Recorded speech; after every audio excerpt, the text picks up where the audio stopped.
Hello everyone, I am Priyanka Gaur. Welcome back to my channel learning with pace. आज का जो हमारा टॉपिक है that is agency of socialisation. ठीक है, इंपॉर्टेंट है ये, लेकिन इसमें सब कुछ याद नहीं रखना आपको ना, इस टॉपिक को बस समझना है, याद इसमें ज्यादा कुछ रखने का है नहीं। एजेंसी ऑफ सोशलाइजेशन, इसको समझना है आपने। अब समझने का मतलब ये नहीं है कि आप इस पार्ट को स्किप कर दोगे। समझने का मतलब है कि यहां से घुमा फिरा के क्वेश्चन आ जाते हैं, तो थोड़ा सा इसको डीप में समझना है, राइट। एजेंसी ऑफ सोशलाइजेशन में हम 5 एजेंसी देखेंगे। पहली है फैमिली। पहले मैं चलो एजेंसी का नाम ही लिख देती हूँ। दूसरा हम स्कूल के बारे में बात करेंगे, फिर हम पीयर ग्रुप के बारे में बात करेंगे, देन मास मीडिया के बारे में हम बात करेंगे, एंड रिलीजन।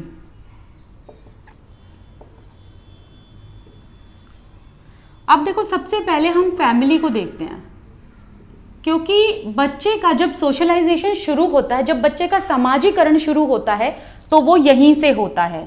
तो ये कह सकते हो कि फैमिली जो है ये प्राइमरी एजेंसी है जहां से बच्चे का समाजीकरण शुरू होता है। कई बार क्वेश्चन ये आता है कि मिनिएचर ऑफ सोसाइटी किसे कहा गया है, तो आपको टिक करके आना है फैमिली पर। फैमिली को मिनिएचर ऑफ सोसाइटी कहा गया है, सोसाइटी का मिनी रूप। ठीक है, फिर इसके बाद कई बार ये क्वेश्चन आ जाता है कि बेसिक यूनिट ऑफ सोसाइटी, कि सोसाइटी की बेसिक यूनिट क्या है, तो आपको टिक करके आना है फैमिली पर। वैसे ये क्वेश्चन जो है ना, ये ईवीएस में भी, पेपर 1 ईवीएस में भी आ सकता है ये क्वेश्चन, और सीडीपी का भी ये क्वेश्चन बनता है। तो basic unit of society family है। अब देखो, बच्चे का जो समाजीकरण है वो फैमिली से शुरू होता है। तो बच्चे की यहाँ पर जो एजुकेशन होती है वो फॉर्मल होती है कि इनफॉर्मल होती है, ये भी पता होना चाहिए आपको। इनफॉर्मल एजुकेशन, ठीक है। और बच्चे की फॉर्मल एजुकेशन जो है वो स्कूल में होती है।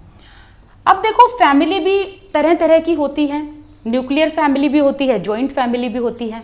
ठीक है, तो जो जॉइंट फैमिली है एंड न्यूक्लियर फैमिली है, अगर हम इनको कंपेयर करें तो ऐसा कहा जाता है कि जॉइंट फैमिली में बच्चे का समाजीकरण ज़्यादा होता है as compared to nuclear one, क्योंकि जॉइंट फैमिली में बच्चा बहुत सारे मेंबर्स के साथ घिरा हुआ होता है, और बच्चा जितने मेंबर्स के साथ घिरा हुआ होगा उतना ही ज़्यादा उसका समाजीकरण होगा।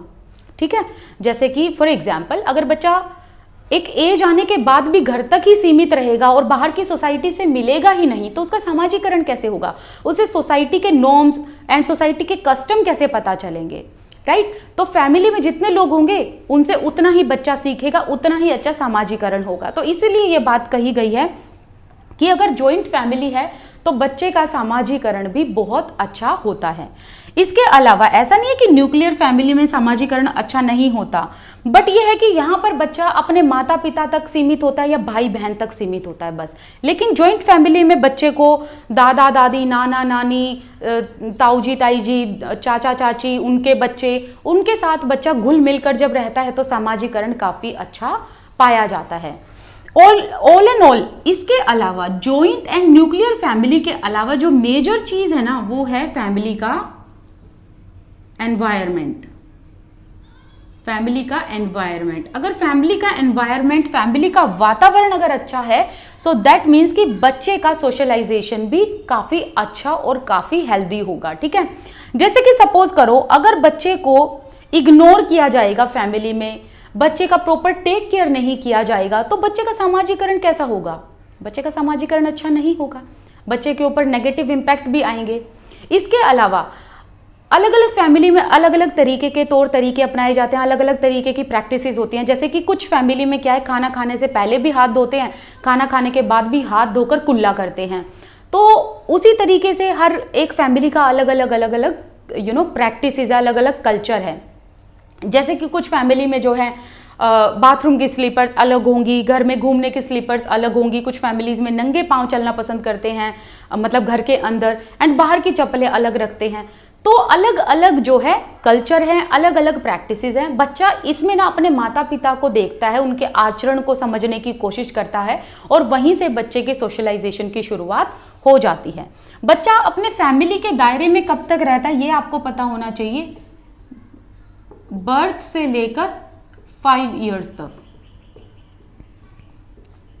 ठीक है, बर्थ से लेकर 5 इयर्स तक। और स्टेज कौन सी होती है, इन्फेंसी।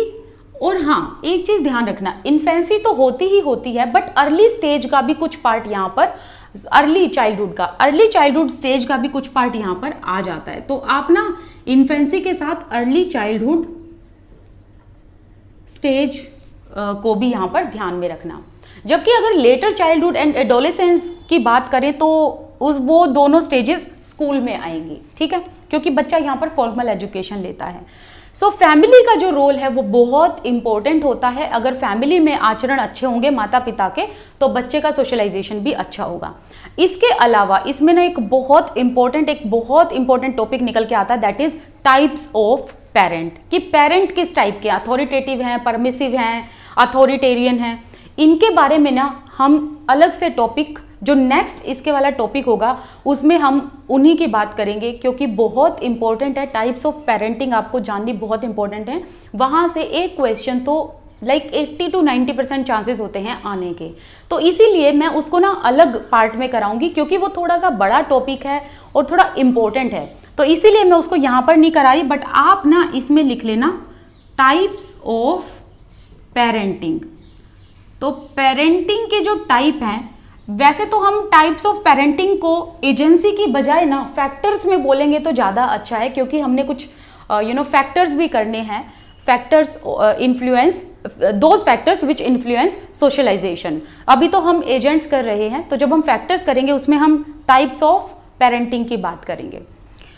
अब फैमिली के बाद चलते हैं स्कूल पर।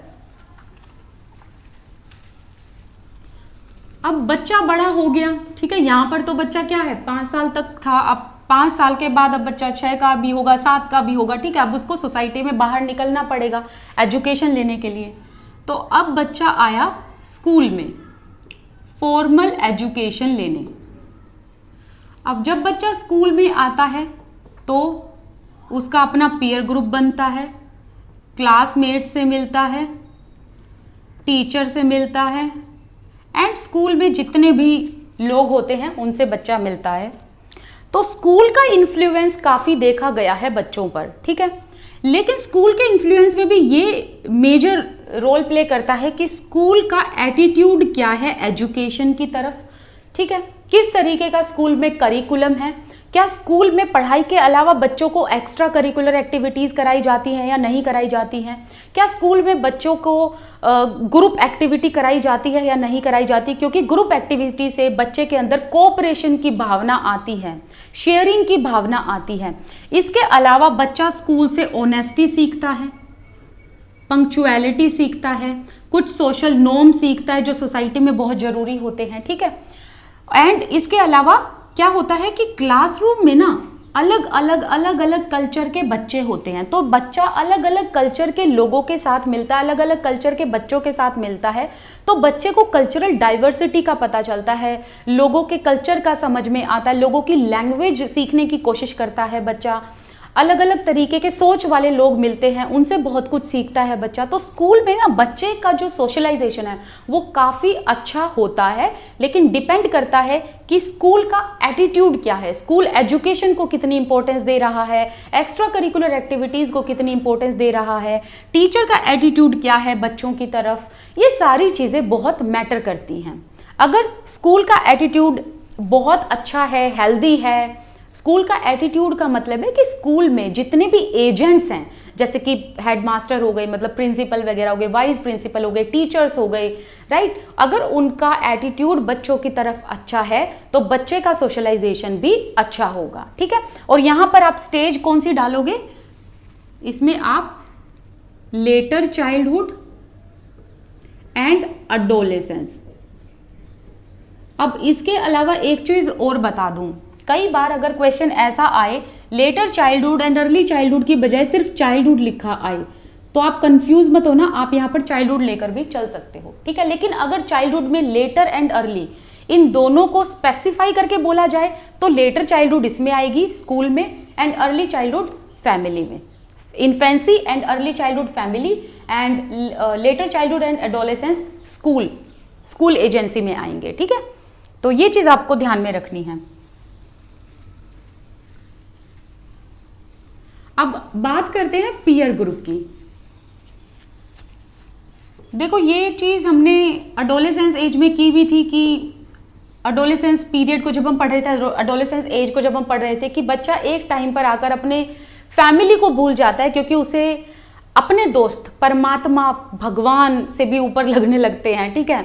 तो क्या होता है कि बच्चे के ऊपर ना पीयर ग्रुप का बहुत इन्फ्लुएंस देखा जाता है। तो बच्चा अपने सेम स्टेटस या सेम एज के लोगों को अपना दोस्त बनाना पसंद करता है, सेम सोच के लोगों को अपना दोस्त बनाना पसंद करता है। और पीयर ग्रुप में क्या है, सबसे मेजर जो रोल प्ले होता है पीयर ग्रुप में, बच्चा यहाँ पर अच्छी भावना भी सीखता है, अपराध की भावना भी सीखता है। तो इसीलिए संगत देखनी बहुत जरूरी है। तो जैसी संगत वैसी रंगत वाला सीन हो जाता है फिर, ठीक है। तो संगत अगर बच्चे की अच्छी होगी तो बच्चे का नजरिया अच्छा होगा, और अगर संगत अच्छी नहीं होगी तो बच्चे का नजरिया भी उसी तरीके से खराब होता जाएगा, एंड बच्चे के अंदर डेलिंक्वेंसी की भावना भी देखने को मिल सकती है। मतलब बुरी आदतें बच्चे में पड़ जाएंगी अगर संगत अच्छी नहीं होगी तो पीयर ग्रुप जो है वो मेजर रोल प्ले करता है। बट यहाँ पर आपको एक इंपॉर्टेंट चीज ध्यान में रखनी है, वो ये है कि अगर ऐसा क्वेश्चन आए कि लाइफ लॉन्ग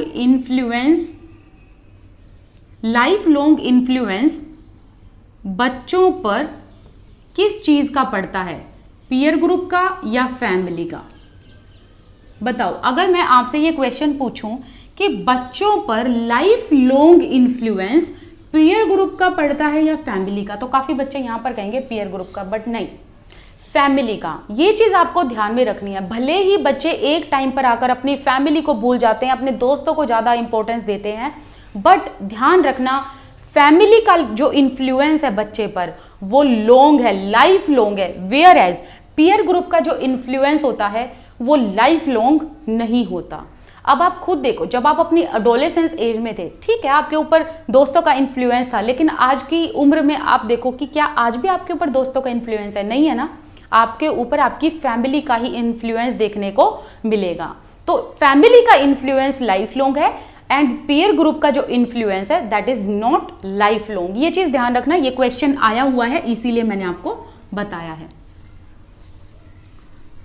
अब इसके बाद बात करते हैं मास मीडिया की। देखो मास मीडिया में प्रिंट मीडिया हो गया, ई मीडिया हो गया, मतलब इलेक्ट्रॉनिक मीडिया। तो प्रिंट मीडिया में जैसे कि न्यूज़पेपर हो गई, बुक्स हो गई, मैगजीन्स हो गई। ऐसे ही इलेक्ट्रॉनिक मीडिया में टीवी हो गए, रेडियो हो गए, मूवीज हो गई, डॉक्यूमेंट्री हो गई। इन सारी चीज़ों से हम कुछ ना कुछ सीखते ही सीखते हैं, चाहे वो प्रिंट मीडिया हो या इलेक्ट्रॉनिक मीडिया हो, ठीक है। और इसमें खास बात यह है कि इसमें नेशनल, इंटरनेशनल या देश के कहीं भी किसी भी कोने की जो न्यूज़ है, जो खबरें हैं, वो सुनी जा सकती हैं। तो इसमें ना जो सेंडर एंड रिसीवर होता है वो आपस में मिलने की उनको ज़रूरत नहीं होती, समझ गए।